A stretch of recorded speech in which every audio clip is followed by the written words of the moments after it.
ओम शांति।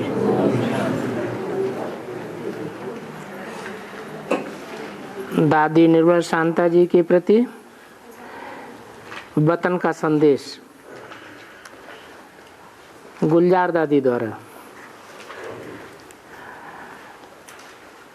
आज जैसे ही मैं वतन में पहुंची तो हमारे सामने बाबा आ गए। ऐसे अनुभव हो रहा था जैसे बाबा के नैनों में एकदम प्यार का सागर है।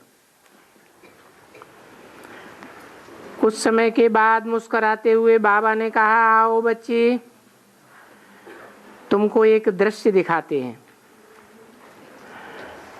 तो बाबा अपने साकार वतन के कमरे में लेकर गए। वहां जाकर मैंने देखा कि दादी निर्मल शांता बाबा की गद्दी पर आराम से फरिश्ते रूप में बैठी है।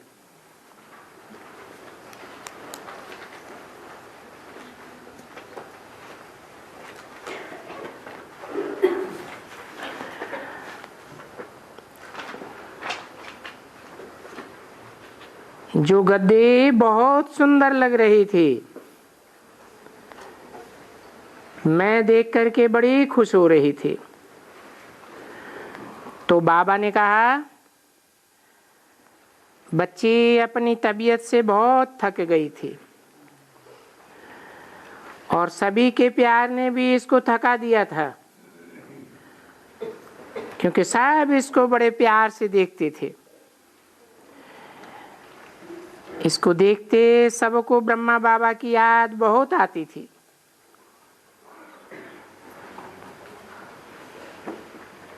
ब्रह्मा बाबा की शक्ल के नैन चैन इसके चेहरे में दिखाई देते थे।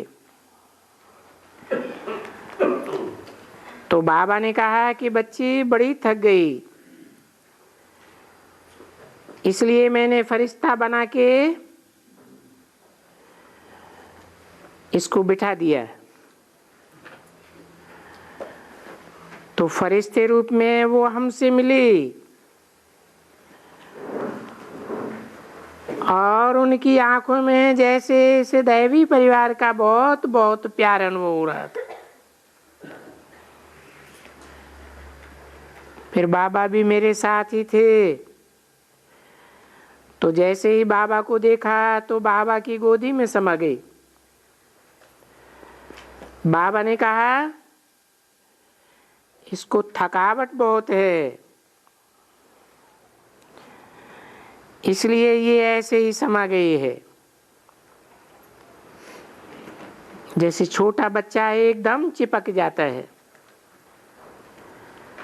ऐसे वो बाबा के साथ चिपक गई, जैसे बाबा और वह एक हो गए।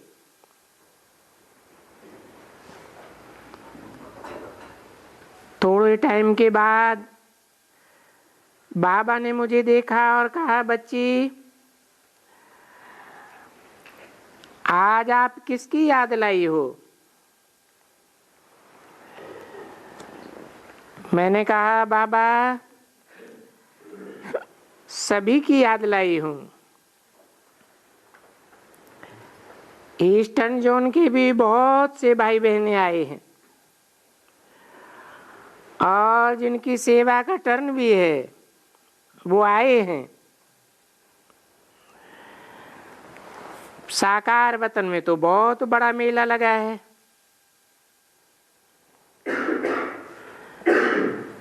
तो बाबा ने कहा, बाबा भी हर बच्चे की याद प्यार स्वीकार कर रहे हैं। हर एक बच्चा भी वर्तमान समय एक ही श्रेष्ठ संकल्प में है। तो मैंने कहा, बाबा, वो कौन सा संकल्प है? बाबा ने कहा, मेजॉरिटी हर एक बच्चे को ये संकल्प है कि बाबा ने इतना जो हम लोगों को प्यार दिया है, पालना दी है, इतने खजाने दिए हैं, उसका रिटर्न अब बाबा को दिखाना ही है। तो बाबा ने सभा को इमर्ज किया।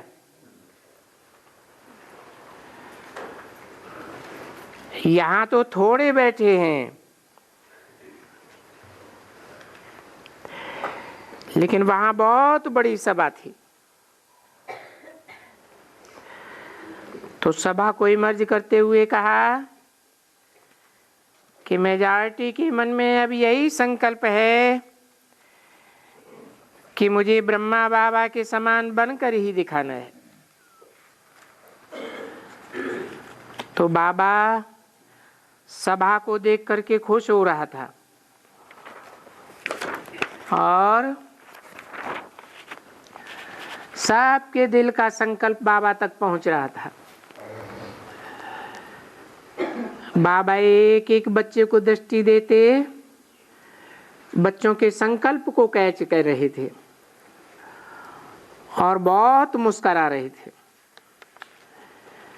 फिर बाबा ने जो इस जोन की हेड्स हैं उन्हों को इमर्ज किया और बहुत बहुत मीठी दृष्टि दी। फिर ये जो सेवाधारी हैं रुक्मिणी बहन तथा उनके साथी, इनको आगे किया और रुक्मिणी बहन एकदम जैसे गोदी में समा गई। ये भी ऐसे ही हो गई जैसे एकदम छोटा बच्चा चिपक जाता है।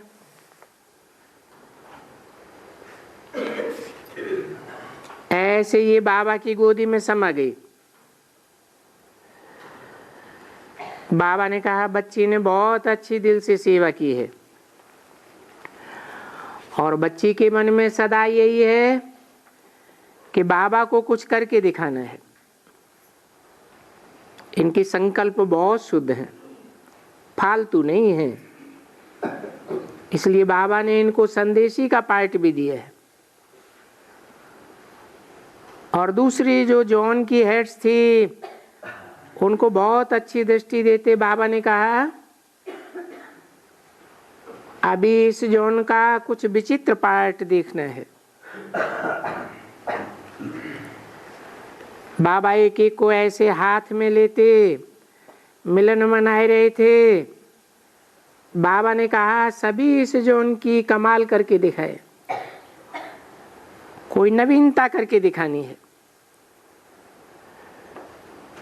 तो सभी बहुत प्यार की गोदी में जैसे समाये हुए थे। फिर बाबा ने पूरी सभा को इमर्ज करके लाइन में एक एक को बहुत पावरफुल दृष्टि दी। जिसको बाबा दृष्टि देता था वो जैसे प्यार में और शक्ति रूप में खो जाता था। ऐसे बाबा एक एक के पास जाकर के आज दृष्टि दे रहे थे। ये दृश्य भी देखने लायक था। मैंने देखा आज बाबा को बच्चों के प्रति बहुत बहुत प्यार आ रहा था। फिर बाबा ने कहा हर एक बच्चा बाबा की उम्मीदों का सितारा है।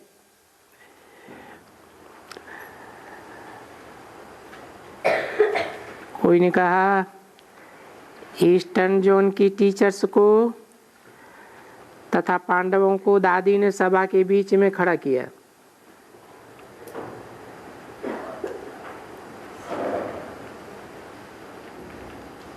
पांडव भी कम नहीं हैं तो शक्तियां भी कम नहीं हैं। अभी दोनों को कमाल करके दिखाना है। अभी जोन से ऐसे समाचार आएंगे। फिर निर्मल शांता दादी सामने आई, मेरे को गद्दी पर बिठाया और कहा गुलजार तुम आई हो। मैंने कहा देखो आपके लिए कितने भाई बहनें आए हैं। आपके जोन के सब मुख्य आ गए। तो बाबा ने दादी को सभी जोन के भाई बहनों के आगे खड़ा किया। दादी भी बहुत मुस्कुरा के एक एक को दृष्टि दे रही थी। बाबा ने निर्मल शांता को कहा कि अभी देखना है ये जौन कमाल करेगा, फिर तुमको इमर्ज करके सुनाएंगे कि इन्होंने क्या क्या किया। कौन सा जोन कमाल करेगा? Eastern zone. तो वो भी खुश हो रही थी। बाबा ने कहा कि जैसे इसने शुरू से लेकर विशेष सेवा की है, बाबा ने बच्ची के लिए एक्स्ट्रा कुछ नहीं किया, लेकिन बच्ची ने एक्स्ट्रा करके दिखाया। इस बच्ची ने जो त्याग किया, शादी भी की हुई थी, एक बच्ची भी थी, लेकिन जो त्याग किया वो त्याग बहुत अच्छा किया। त्याग माना त्याग। फिर जरा भी वृत्ति नहीं गई। बच्ची पर बाबा खुश है।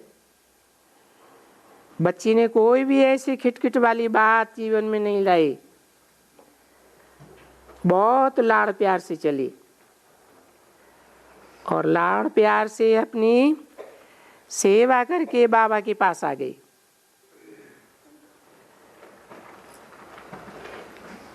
अभी इसका पार्ट क्या चलता है वो पीछे सुनाऊंगा।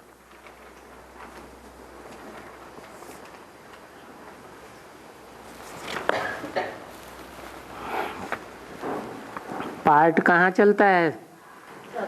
सूक्ष्म वतन में चलता है या साकार वतन में चलता है? लेकिन बच्ची की रिजल्ट अच्छी है, बाबा खुश है और बच्ची भी खुश है।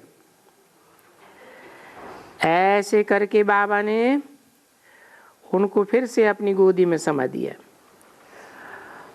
और मेरे को छुट्टी दे दी। मैं साकार वतन में आ गई। अच्छा, ओम शांति।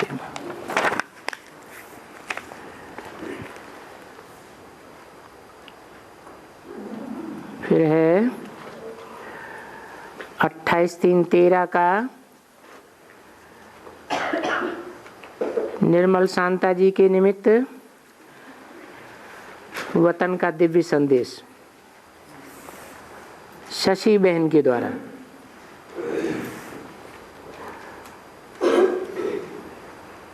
आज सतगुरुवार के दिन पूरे ब्राह्मण परिवार की याद लेके जैसे ही मैं वतन में पहुंची तो दूर से बाबा आ रहे थे।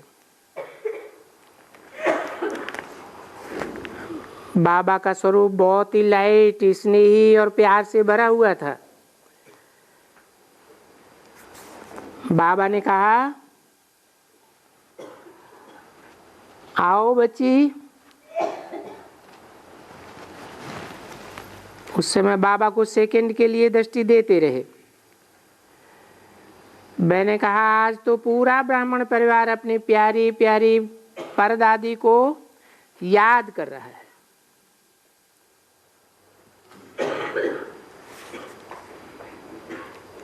खास उनके निमित्त सबने बहुत याद दी है। बाबा मुस्कुराए और कहा, परदादी से मिलना है? तो बाबा ने कहा, उस तरफ देखो।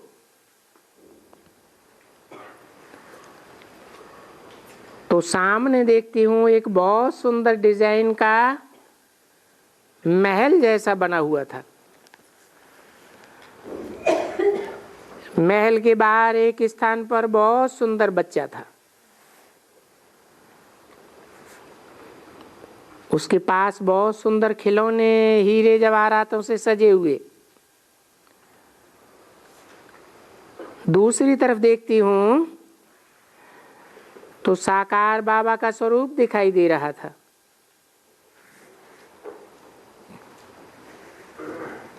क्या कहा? किस तरफ? दूसरी तरफ। उस स्वरूप के सामने अनेक भाई बहनें खड़े थे। वो कहते थे कि बाबा को देख लिया, बस अब हमने बाबा को देख लिया। तीसरी तरफ देवी का स्वरूप था। वहां बहुत भक्तों की लाइन लगी हुई थी। कुछ समय के बाद जब ये दृश्य पूरा हुआ तो देखती हूं कि दूर से बाबा आ रहे हैं। बाबा के साथ दादी निर्मल शांता हाथ पकड़ के चली आ रही है।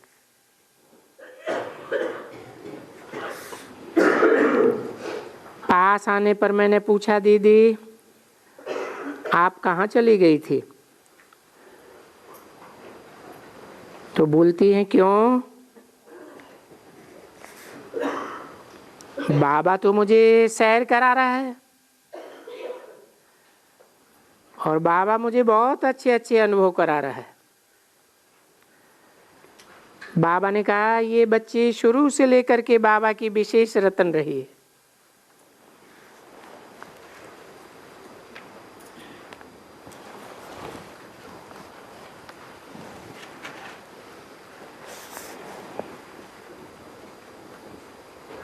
इसमें छाप दिया है, बाबा की विशेष रतन नहीं है। अज्ञान काल में भी रत्नों से खेली है, रत्नों के समान ही पली है और प्रिंसेस की तरह चली है। ब्राह्मण परिवार में यज्ञ के अंदर भी ये बच्ची विशेष रतन के रूप में चलती रही।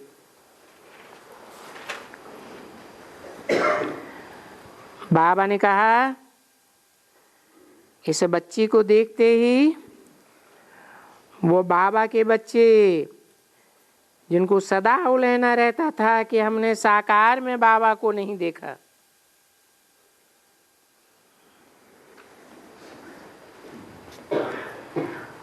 इस बच्ची ने साकार बाबा के न मिलने के उलहने को भी पूरा किया।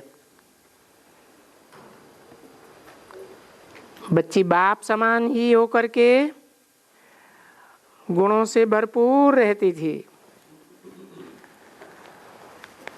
औरों को भी भरपूर करती थी।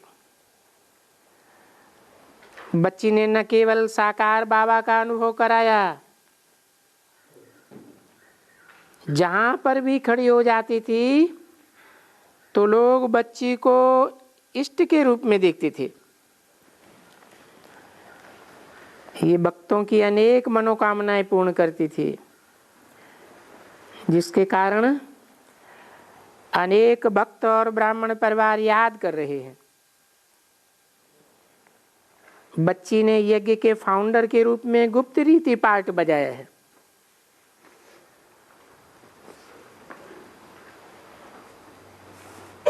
कब की बात?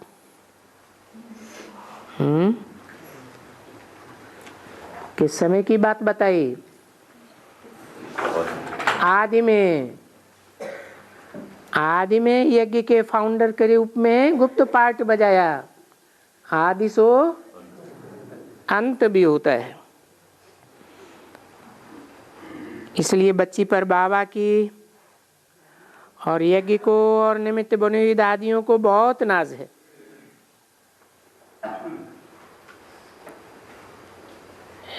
दादी बहुत डिटैच होकर सुन रही थी और कहती थी, मैंने क्या किया बाबा? ये तो सब आपने ही किया है। मैंने कहा, आज खास मधुबन से भोग लेकर आई हूं, तो उसी समय क्या देखती हूं कि बाबा और बाबा के साथ दादी और सामने आद्र चंद्रमा के रूप में बहुत सारे सजे सजाए थाल रखे हुए। बाबा ने कहा, बच्ची देखो,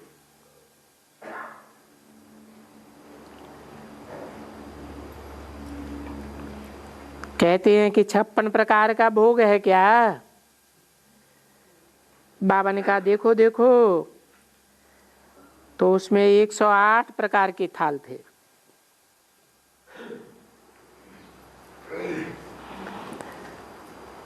उनके पीछे अनेक प्रकार की डिजाइन के फूलों की मालाएं थाल में रखी हुई थी।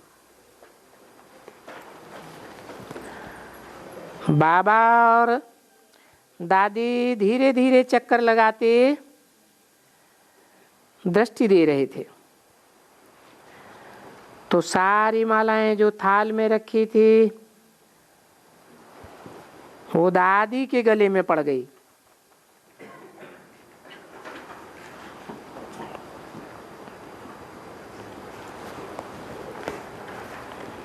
बाबा ने कहा, ये स्नेह की मालाएं हैं। जिन जिन को आपने इतना सुख दिया है वो सभी आपको याद कर रहे हैं। आज चारों तरफ दादी के निमित्त भोग था, तो वो भी सारा दृश्य दादी को दिखाया।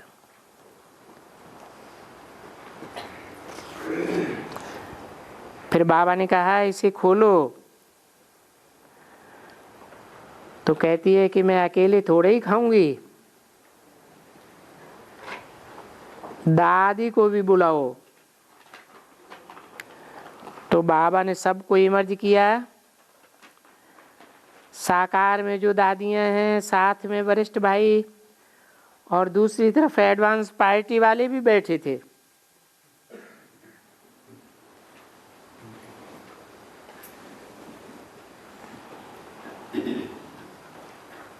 और बीच में वो बैठी थी। तो कहती है कि एडवांस पार्टी वाले बहुत सेवा करते हैं।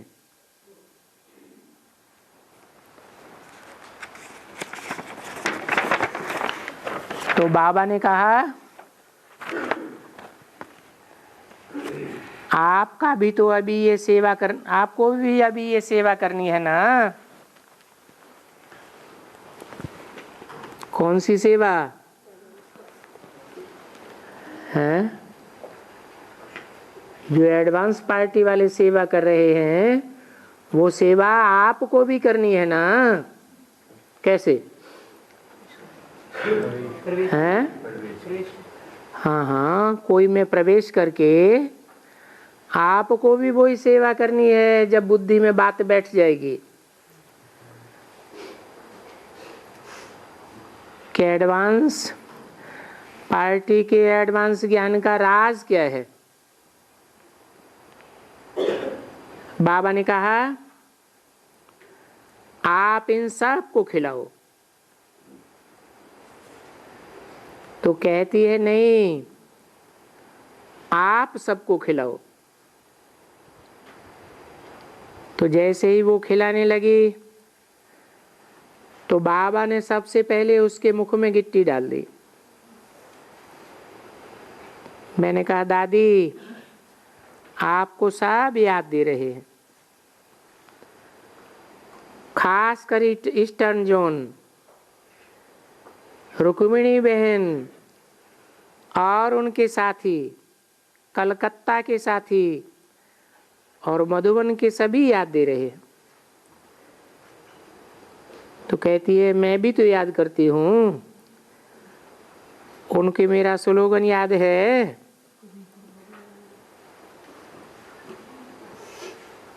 सदा हंसते रहो, सदा हंसते रहो। और बाबा को साथ ही रखेंगे तो सदा मस्त में रहेंगे, हंसते रहेंगे। फिर मैंने कहा, दादी सबके प्रति कुछ कहना है। तो कहती है, जैसे बाबा हम बच्चों से चाहता है कि हम बाप समान बने, तो अपने चेहरे द्वारा ही सबको बाप का अनुभव कराए। बाप को प्रत्यक्ष करें। ईस्टर्न जोन के लिए बाबा ने कहा बोलो। वो कहती है कि बाबा की गद्दी है, गद्दी भी है।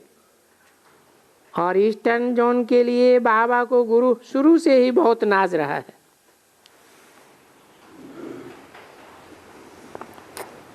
बाबा को सदा नाज रहा है कि ईस्टर्न जोन वाले मिलकर के कुछ विशेष कार्य करें जो सबके सामने उदाहरण रूप बने। बाबा ने कहा बच्ची का एक शुभ संकल्प है। बाबा ने जब इसको कहा था तो बच्ची ने हाँ कर दिया था। बच्ची के अंदर सदा रहा कि बाप समान दाता, दयालु और वरदाता बनकर के रहना। बच्ची दिल की बहुत विशाल थी। कोई भी आए उनको खाली हाथ नहीं भेजती थी। अपने स्वरूप के द्वारा बाप को प्रत्यक्ष करती थी। जैसे इसको पता था कि एक में तीन हैं। किसको पता था? हैं?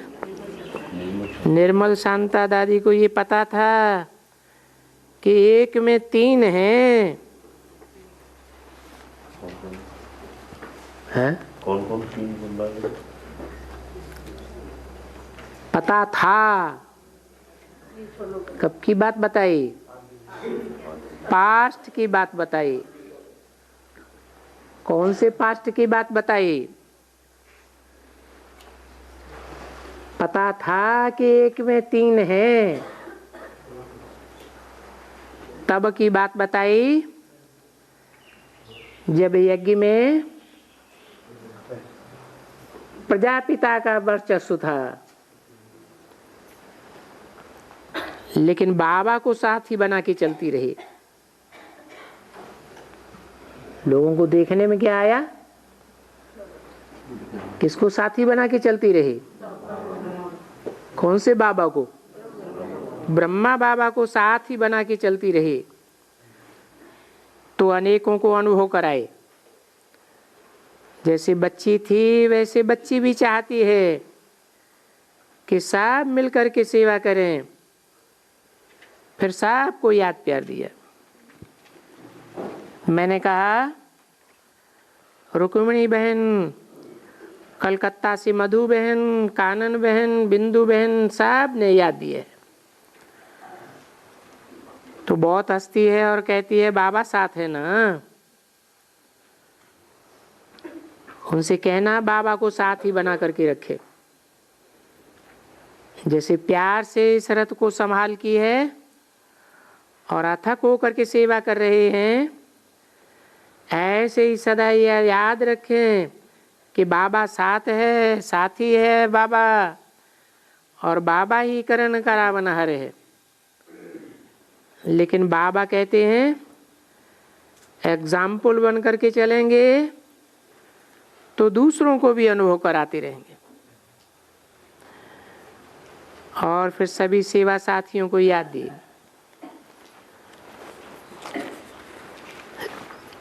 बाबा ने कहा इन सभी सेवा साथियों ने बहुत लगन से सेवा करते हुए दादी को ये अनुभव नहीं होने दिया कि दादी कोई अकेले है।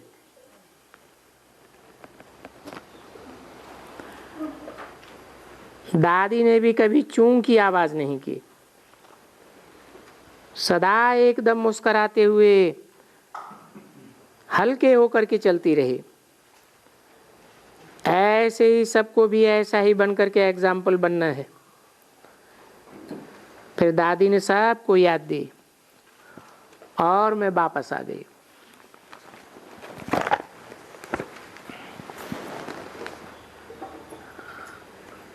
आज का प्रातः क्लास है सोमवार 21 अक्टूबर 1963 का। बंबई में चलाई हुई क्लास है।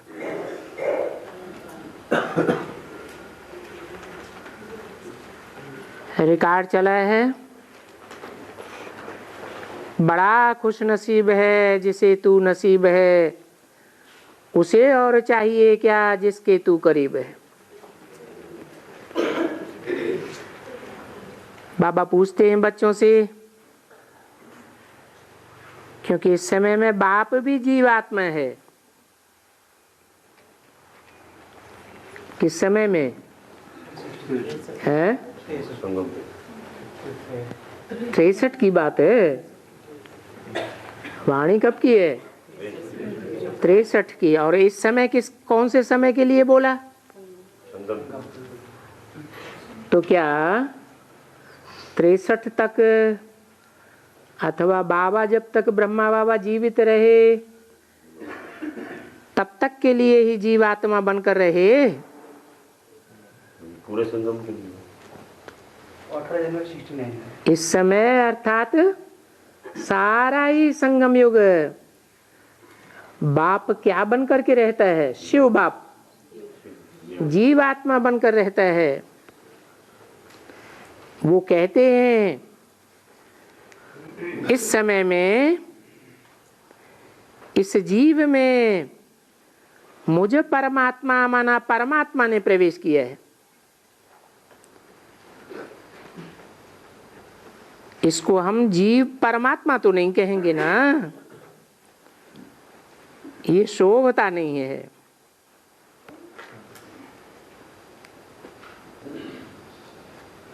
कभी भी शोभता नहीं है। वो तो फिर भी कहते हैं कि मुझे ये शरीर चाहिए ना, जो मैं बैठ करके तुम बच्चों को ऐसा बनाऊं।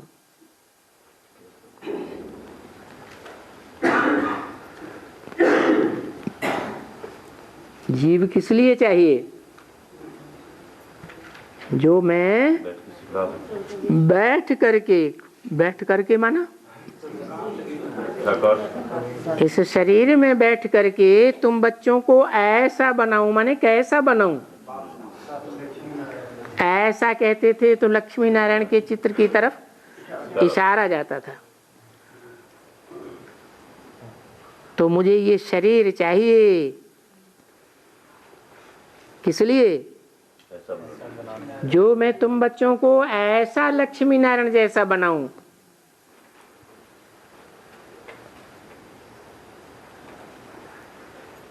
तो जिस शरीर के द्वारा ये वाणी बोली, बनाया क्या है? उस शरीर के द्वारा तो नहीं बनाया।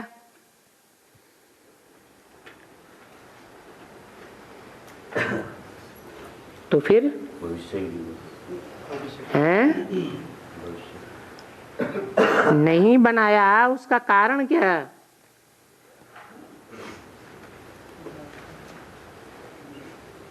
वो माँ का पाठ नहीं, कि वो शरीर आदि का नहीं था।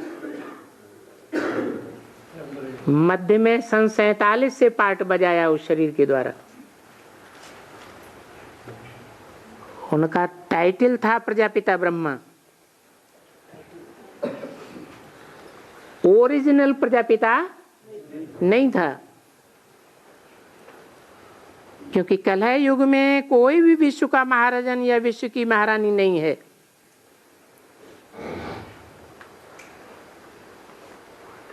सतयुग में है? हैं? नहीं है। सतयुग में भी सतयुगी महाराजन तो है, लेकिन विश्व का महाराजन कोई नहीं है। और बाबा ने क्या विरुद्ध सुनाया? कि मैं जीव आत्मा में बैठ कर तुमको ऐसा लक्ष्मी नारायण बनाऊं। ऐसा कह करके जिस लक्ष्मी नारायण के चित्र की तरफ इशारा किया, वो सतयुग का लक्ष्मी नारायण है चित्र। या संगम युग का विश्व महाराजन है? प्रकाश के घेरे में दिखाया गया है, इसका मतलब ज्ञान प्रकाश के घेरे में रहने वाला है। जो भक्ति मार्ग में विष्णु को कहाँ दिखाते हैं? क्षीर सागर में रहे दिखाते हैं। तो देखो, कलयुग में भी कोई विश्व महाराजन विश्व महारानी नहीं, तो सतयुग में भी कोई विश्व महाराजन और विश्व महारानी नहीं होती। विश्व तो छोड़ो, परंतु कोई गांव का भी महाराजा महारानी नहीं है। अगर कोई है तो वो बेचारा पैसा देकर के खरीदा गया है। अंग्रेजों को ढेर सारा पैसा देते थे और महाराजा का टाइटल ले लेते थे। तो देखो, बेचारों ने पैसा देकर के टाइटल खरीदा। क्यों? ये ला निकला था कि कोई भी अपन को महाराजा महारानी कहला ही नहीं सकते हैं। फिर भी कुछ न कुछ रकम देने से उनको महाराजा और महारानी का टाइटल चलाने के लिए कुछ टाइम के लिए छुट्टी मिल जाती है। ऐसे ही जैसे जब यूरोपियन गवर्नमेंट का राज्य था तो पैसा देने से राजा रानी या महाराजा महारानी का टाइटल मिल सकता था।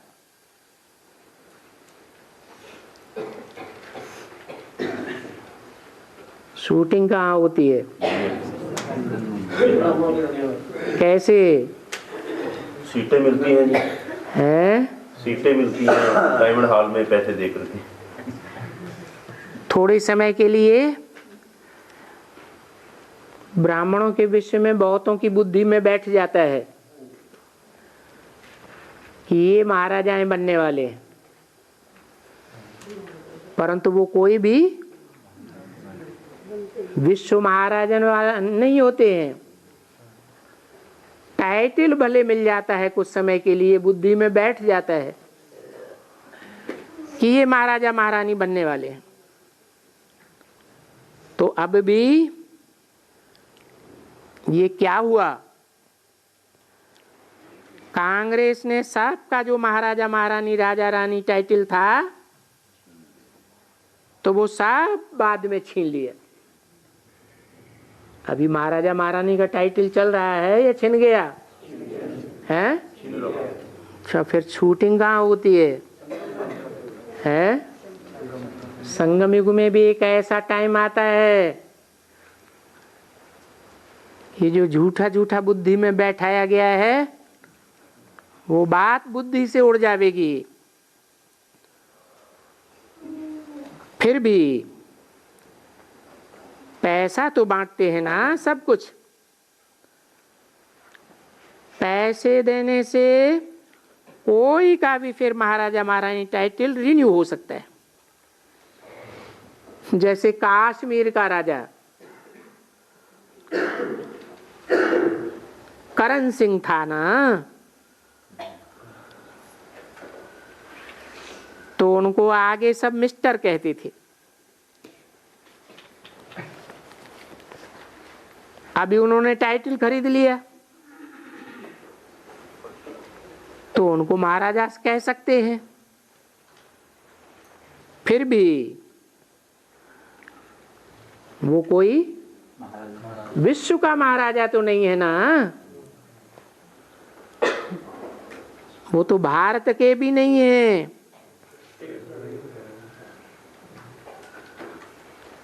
वो ये गांव के हैं। और अभी ये कौन है? भारतवासी कहेंगे कि ये भारत में श्री लक्ष्मी, विश्व महारानी, श्री नारायण विश्व महाराजन थे। और विश्व कहा ही जाता है ये सारी सृष्टि। विश्व में सूक्ष्म वतन और मूल वतन नहीं आते हैं। देखो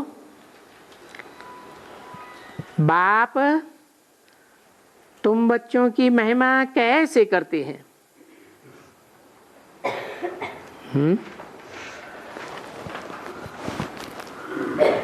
बोलते हैं देखो तुम बच्चे यहाँ इस स्कूल में आए हुए हो तो ऐसा विश्व महाराजन विश्व महारानी बनने के लिए आए हो।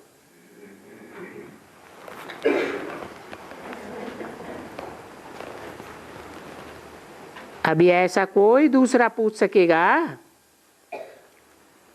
और तुम भी बरोबर कहते हो कि बाबा हम अगर श्री सीता और रामचंद्र का भी चित्र साथ में रखेंगे तो पूछेंगे ऐसा बनना चाहते हो? साथ में राम सीता का चित्र हो, लक्ष्मी नारायण का चित्र, तो कोई पूछे ऐसा बनना चाहते हो? ऐसा हाथ उठाओ, कौन ऐसा बनना चाहते हो? कुछ जगह श्री सीता और रामचंद्र, कोई हाथ ही नहीं उठाएंगे। पूछा था ना उस दिन, तो बोला नहीं हम तो विश्व का जो पहला पहला स्वर्ग है,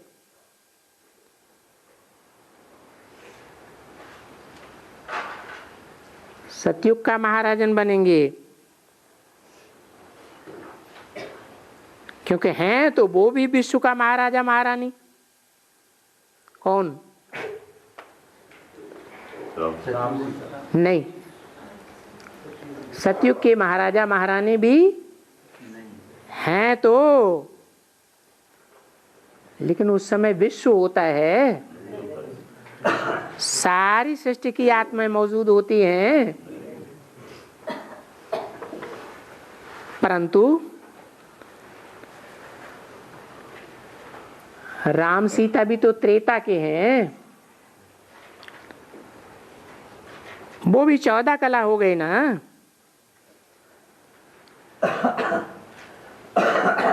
कहेंगे हैं बेशक विश्व के, अभी तुम बच्चे ब्रह्मांड के भी मालिक बनते हो और विश्व के भी मालिक बनते हो।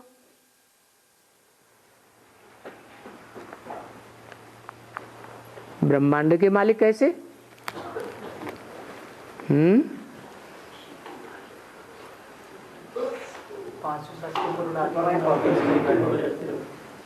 राज्यसभा लगती है तो प्रजा वर्ग नीचे बैठे होते हैं, अधिकारी वर्ग भी नीचे होते हैं, और सबसे ऊपर महाराजा महारानी या राजा रानी होते हैं। तो ऐसे ही जो आत्माएं अंडे मिसल रहती हैं, वो निवास करने वाली अंडे मिसल आत्माएं जो मालिक बन करके रहती हैं, उनकी स्टेज ब्रह्मांड में ऊंची होगी, मध्य में होगी या नीचे होगी?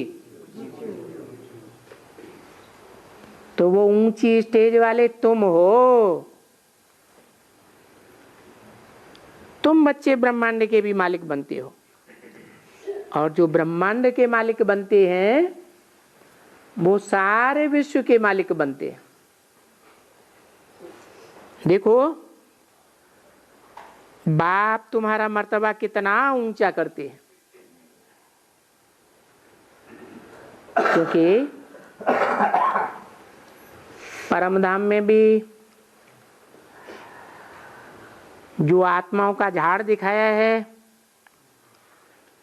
उसमें भी और धर्म वाले नीचे हैं या ऊपर हैं? और तुम्हारा मर्तबा ऊंचे है।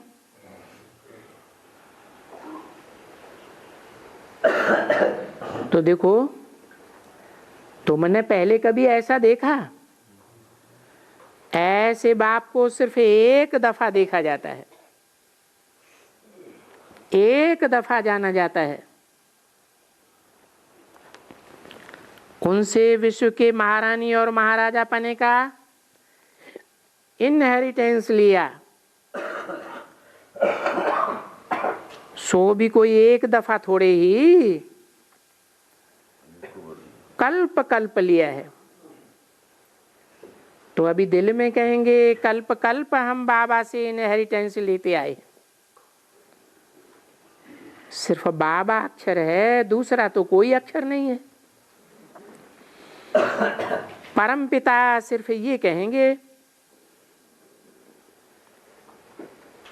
पिता अक्षर कुछ श्रेष्ठ है, बाबा अक्षर उनसे कुछ कम है, परंतु परम बाबा कहना शोभता नहीं है। परम पिता परमात्मा ये शोभता है। परमात्मा माने परमात्मा है, आत्मा, परंतु परम है, इसलिए उनको परमात्मा कहा जाता है। क्योंकि परम धाम में रहते हैं। कैसे धाम में? परे ते परे जो धाम है उसमें रहते हैं। उनसे परे कोई रहता ही नहीं। और परम धाम में जो परे ते परे रहते हैं उनके लिए अभी क्या बोला? वही क्या बनते हैं? ब्रह्मांड तो परम धाम में ही बात दिखा दी ना। जो ब्रह्मांड के मालिक ऊंचे ऊंची स्टेज पर रहते हैं वो ही विश्व के भी मालिक बनते हैं। तो फिर परमात्मा माना क्या हुआ? क्योंकि आत्माओं में भी परम और आत्माएं दो प्रकार से हैं। एक भोक्ता और दूसरी अभोक्ता। तो जो अभोक्ता है उसका किसी के साथ पार्ट टैली किया जा सकता है। गुड बेटर बेस्ट नहीं उनके लिए इस लागू होता, वो तो तुरिया है। हाँ, जो भोक्ता आत्माएं हैं, भोगी हैं, उनमें जो परम पार्टधारी है उस परम पार्टधारी में वो आत्माओं का बाप परम पिता प्रवेश करते हैं, तब पहचाना जाता है परमात्मा।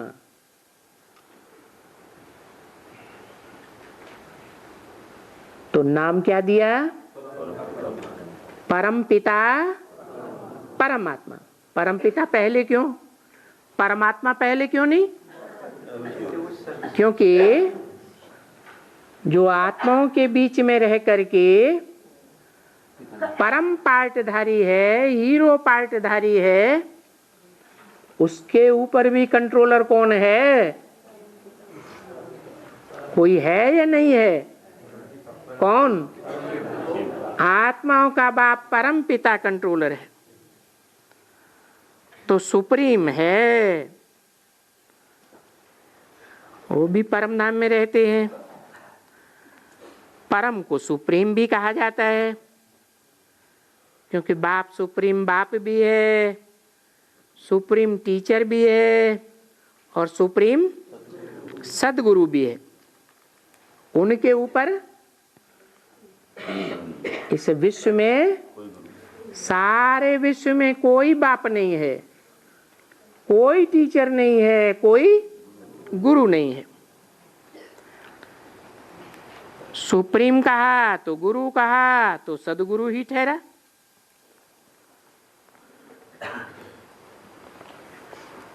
क्यों? सुप्रीम कहने मात्र से सदगुरु कैसे?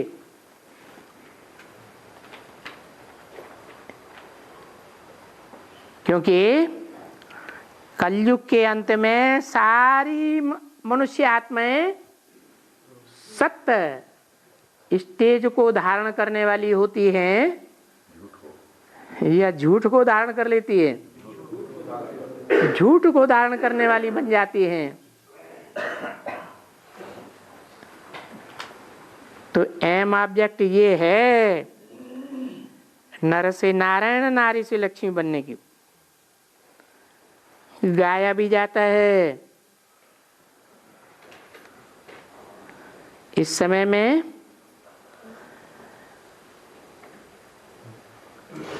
सब नुकसान में है। कैसा नुकसान? इस समय में, माने किस समय में? संगम युग का वो हिस्सा जो आदिकालीन हिस्सा है, जहां बाप प्रत्यक्ष नहीं हो पाते। उस समय में सब नुकसान में रहते हैं और जब प्रत्यक्ष होते हैं तो नंबर बार फायदे में आ जाते हैं। तो इस समय में मनुष्यों में जो भी नशे हैं, मैं कश्मीर का महाराजा हूं, फलाने का महाराजा हूं, मैं करोड़पति अरबपति हूं, पदमपति हूं, मेरे पास 10 फैक्ट्रियों का या 10 कोई बड़े कारोबार का मालिकापना है। उन लोगों को ऐसा नशा रहता है ना, बात मत पूछो उनके नशे में। परंतु यहां कोई राजा वाजा तो है ही नहीं, झूठा नशा है। अब ये रात पूरी होती है किसकी है? अब ये ब्रह्मा की रात पूरी होती है। ब्रह्मा की रात क्यों कहा है? हैं? ये है रात। किस समय की रात की बात की है? अरे किस समय की वाणी है? 63 की वाणी है। रात क्यों कहा जबकि इतना ज्ञान सुनाती रहे ब्रह्मा के मुख से? हाँ, क्योंकि वाणी तो भल सुनते रहे, ब्रह्मा के मुख से वेदवाणी सुनी लेकिन समझी किसी ने भी नहीं। तो ये रात पूरी होती है ब्रह्मा की और फिर दिन होता है सत्य युग। काहे का युग? सच्ची बात सुनने का युग शुरू होगा, तभी तो असली सतयुग आएगा। ये झूठी बातें सुनते रहेंगे तो सतयुग आ जाएगा। उसमें ये विश्व महाराजन और विश्व महारानी बस, कभी भी दूसरा कोई विश्व महाराजन या महारानी बने ही नहीं सकते हैं सिवाय इनके कुल के। किनके कुल के? जो संगम युग में विश्व महाराजन हैं उनके। क्योंकि कहा जाता है दैवी कुल। अभी तुम इस समय में जानते हो कि हम ब्राह्मण कुल के हैं। हम बरोबर जो ब्राह्मण कुल के हुए हैं सो जरूर दैवी कुल के भी होंगे। देखो ये बात याद भी रखनी है। बाबा जो नित्य कहते हैं, एक तो अपन को लाइट हाउस समझो, और बोलता चालता कर्म करता मनुष्य समझो।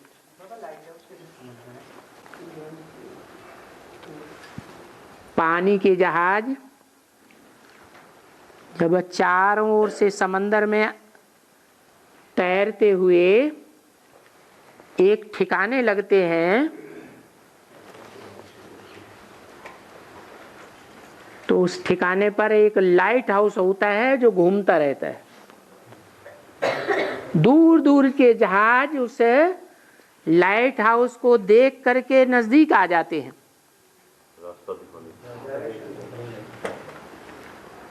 तो तुमको भी ऐसा ज्ञान का लाइट हाउस बनना है जो सारे विश्व से खिंची हुई आत्माएं तुम्हारे नजदीक पहुंच जाएं। वो लाइट हाउस तो जड़ होते हैं, ज्ञान की रोशनी देते हैं क्या कि जड़ रोशनी देते हैं? वो बनाते हैं जो पोर्ट का रास्ता बताते हैं कि यहां से चल करके पोर्ट में चक्कर लगा के आओ। तो लाइट हाउस तुम भी हो। तुम्हारी एक आंख में मुक्ति धाम और दूसरी में है सुख धाम, या तो जीवन मुक्ति धाम कहो और बैठे हो यहां दुख धाम में।